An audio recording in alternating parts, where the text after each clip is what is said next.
Tim Walz is the Wizard of Oz. He's the man behind the curtain, pulling the levers of political machinery to put on a show, which he hopes will intimidate and inspire awe.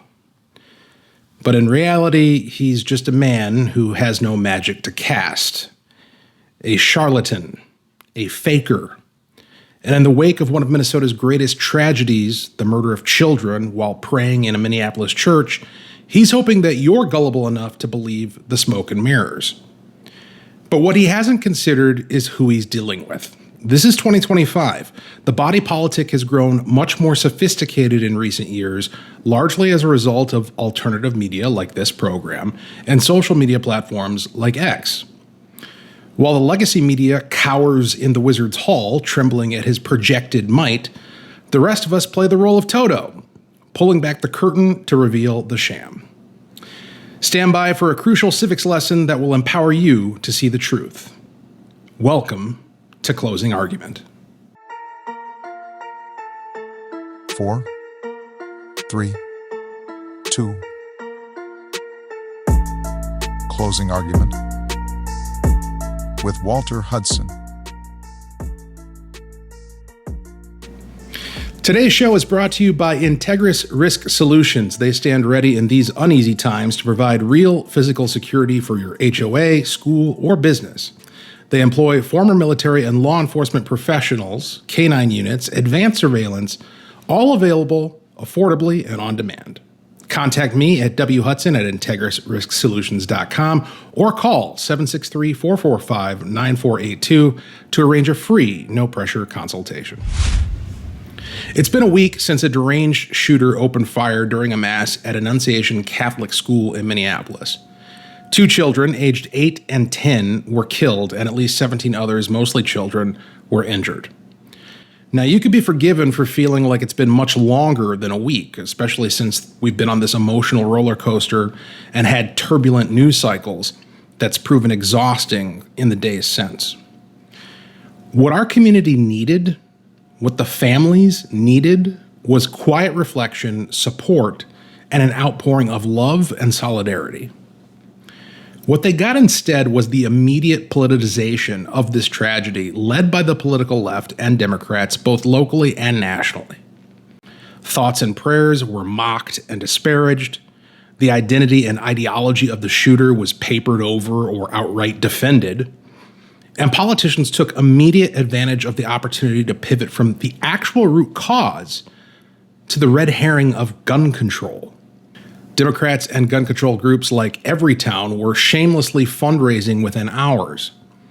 Democrat legislators and other elected officials were holding press conferences promising to take away rights from law-abiding citizens, even as those same leaders continue to let violent criminals and mentally ill people roam freely around our streets. And all that was bad enough. But not to be outdone, Minnesota Governor Tim Walz has now taken things to the next level.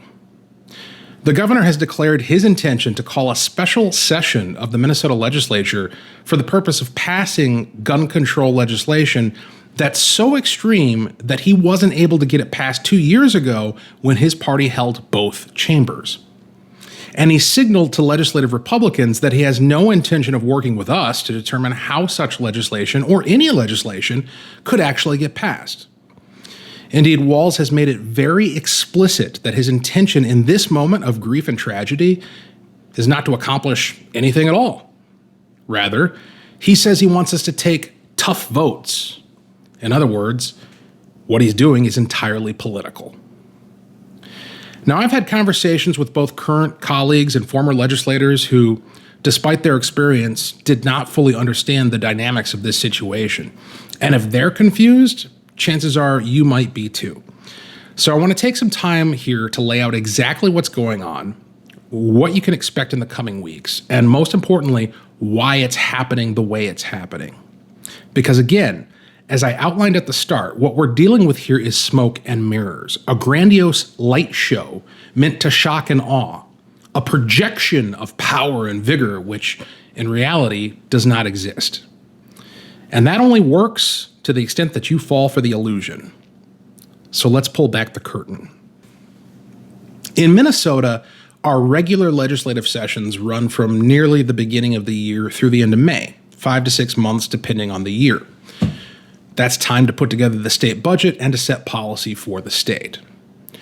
During those regular sessions, the legislative process is governed by rules typically set by the majority. Now, in the case of the Minnesota House at the current moment, there is no majority. That's because an equal number of Republicans and Democrats were elected in 2024. 67 Republicans, 67 Democrats. As a result, our rules were negotiated between the two parties to enable neither side to get a leg up on the other. Any legislation we pass must have bipartisan support.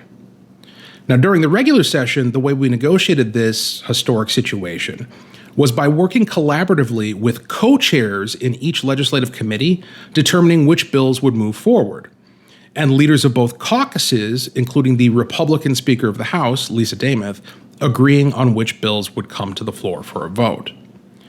That need for collaboration has not changed. Nothing can pass the Minnesota House without some degree of kumbaya between Republicans and Democrats. That's just a fact. Now, this is particularly important as it relates to a special session, which the governor may call outside the normal time frame for legislative activity. Because in a special session, it's basically like hitting the reset button. We start over. None of the bills introduced previously can be taken up immediately. Any legislation in a special session needs to be reintroduced from scratch and go through the entire committee process governed by all the same rules that would apply in a regular session. So, for instance, if Democrats want to propose a so-called assault weapons ban, that bill would need to be drafted, it would need to be introduced, it would then need to be referred to a committee, likely public safety, and then under our current rules, the two co-chairs from each party, along with the two caucus leaders of each party, would have to agree to have a hearing on that bill. If such an agreement is not reached, the bill dies right there. Now, there is an alternative way to go about this, which could expedite the process. That's the reason why, when we had a special session earlier this year to pass major budget bills, we were able to get it all done in one day. The way that process works is the members of the House can put up a supermajority vote to suspend the rules for the purpose of taking up certain bills. We call this declaring an urgency. So, if Democrats want to get a gun control bill passed immediately, they can make a motion to declare an urgency, and if they get 90 votes, the bill can be brought immediately to the floor. But in order for that to happen, there would have to be those 90 votes. And as we've already noted, we have a 67-67 split in the House. So, if Walz and Minnesota Democrats were serious about actually getting something passed, they would need to negotiate with House Republicans ahead of Walz calling a special session and reach a written and signed agreement as to what will be passed. Otherwise, there's no point in calling a special because nothing will get done. Not only that, but by calling a special session without an agreement up front, you're opening Pandora's box to whatever random whim of any given member to make any sort of motion whatsoever and introduce any number of bills, none of which have a viable path to passage without that prearranged agreement. In other words, it's a circus. It's political theater. It's legislative chaos. Now, there are some who understand how all this works, who are scratching their heads and wondering, is Walz an idiot? Does he not know how this process works? Is he getting bad advice? But I think those questions give him way too much credit. The fact is, Tim Walz is not a statesman. His focus is not getting something done for the people of Minnesota. His focus is not protecting children. His goal is power, and it's his only goal. And in his public comments, he's made it abundantly clear what his priority is here. He wants to play politics. He wants to get votes on the record that can be used in the 2026 legislative election. Now, using legislative processes to play politics and get people on the record taking so-called bad votes is nothing new. It happens all the time during the regular legislative session, and both sides do it. There are times when politics is the point, and that's okay because politics is important. But to use a special session in the immediate aftermath of a deadly tragedy that took the lives of children to put on a dog and pony show of political theater with no intention whatsoever to actually get anything passed to address the true root causes? That's one of the most vile things I've ever seen in my life. And we know for an absolute fact that Walz has no intention of actually getting anything done, because if he did, this would not be the way he would go about it. Instead of getting in front of cameras to declare his intention to call a special session, whether he has the votes to do anything or not, he'd be talking to legislative leaders in all 4 caucuses to negotiate what can actually pass. Because that's the only way that you can actually guarantee that anything will get done.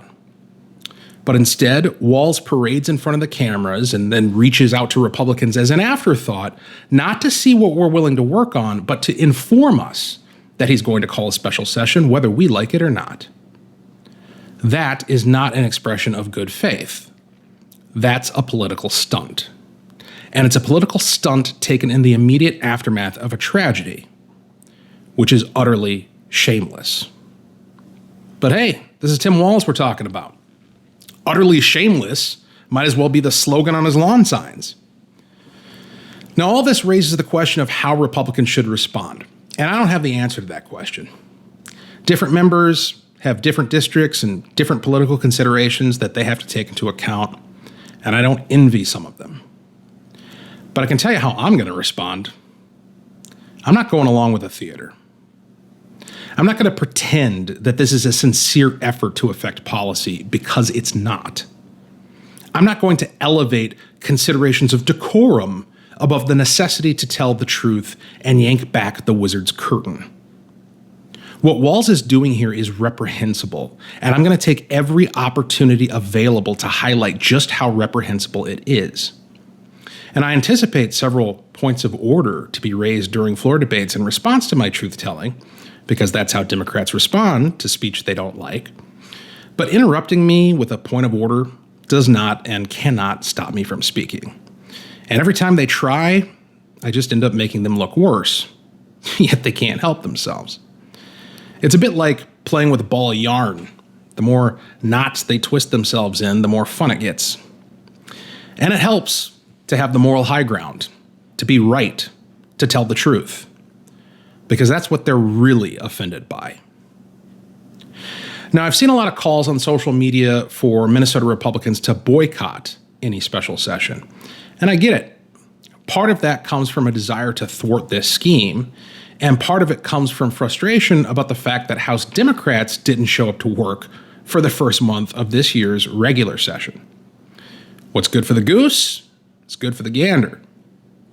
And listen, there's an argument to be made for that. Republicans in the legislature are overwhelmingly from outstate. They have to travel the furthest to get to St. Paul, and we all have real jobs and families. And coming down to St. Paul to play a role in Tim Walz's dog and pony show is an absolute insult. There's no doubt about that. However, it is our job. It's what we signed up for. And unlike House Democrats in this state, we actually take our responsibility to show up seriously. And just to remind you all why the Democrats didn't show up for work for the first month of the regular session, it was to evade the consequences of getting caught cheating in an election. As previously noted, on election night 2024, we had 67 Republicans and 67 Democrats elected. However, it soon came to light that one of those Democrats, Curtis Johnson, had lied about his residency. See, in Minnesota, you must actually live in the district that you represent. He didn't, and there was overwhelming proof.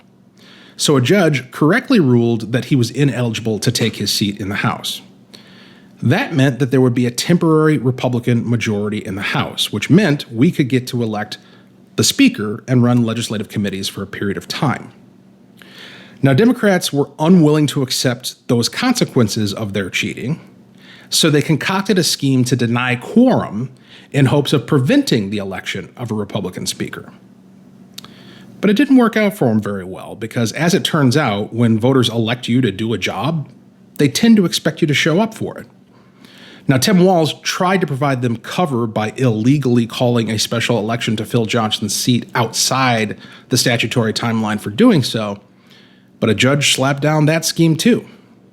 And so they were put in the position of potentially needing to hold out for more than 2 months in order to prevent Republicans from electing a speaker.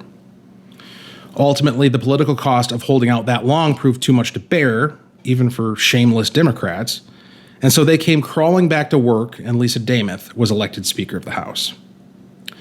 It's a bit like the recent situation in Texas where Democrats fled the state like petulant children to deny quorum, only to come crawling back having accomplished absolutely nothing. But in both cases, you wouldn't know that based on how they presented themselves upon return. In both cases, Democrats declared themselves heroes, declared victory, despite having accomplished absolutely nothing, embarrassing themselves, and proving themselves worthless to their voters. Now, I share that story both to provide context for our current situation and to illuminate the character of the people we're dealing with. These are not serious people. They're not statesmen. They are not public servants. They're self-serving narcissists who won't miss a single opportunity to put their own personal interests above their duty or the public. And that's the truth. The proof is in the pudding. The proof was in their month-long absence, and now it's in this current scheme to leverage dead kids to score political points. We're dealing with utterly shameless human beings. And the only way to truly deal with such folks is to unapologetically call them on it. That's it for today. For X subscribers, YouTube members, and audio podcast subscribers, be sure to check out The Smoke-Filled Room, where I cover a wider range of topics and have a bit of fun. Currently working on that commentary on The Handmaid's Tale, which should be a lot of fun once it starts coming out. Join now for immediate access. Take care.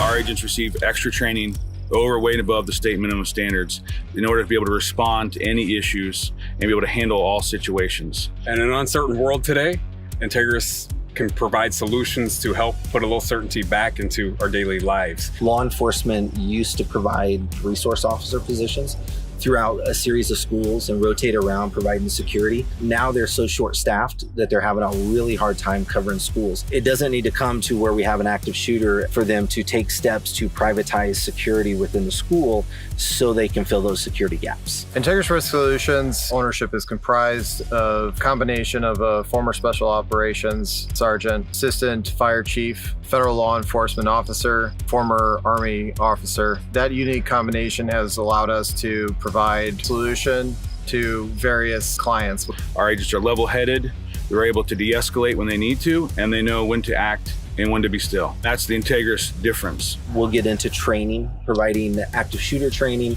employee and staff training when it comes to dealing with a situation that arises, turns into a 911 call, all the way through the solution or resolution of that situation. We believe that in Integris, we're a family. It's important who we hire and who we have working with us. If it wasn't for the agents up, that's who makes Integris. They're not just there to be a guy with a gun or a girl with a weapon. It's to provide security and protection for the people, but also safety. We've seen in the industry that training is where it lacks. That's the money that most people spare, is training on the employees. Our employees are our investment.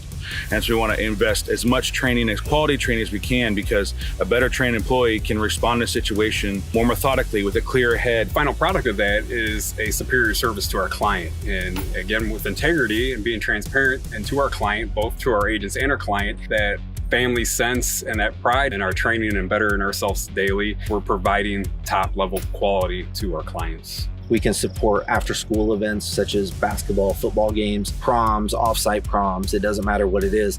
And we have the ability to scale and provide the number of security staff members that are needed for each event. And we keep getting hired back again and again and again because of our honesty and our ability to perform.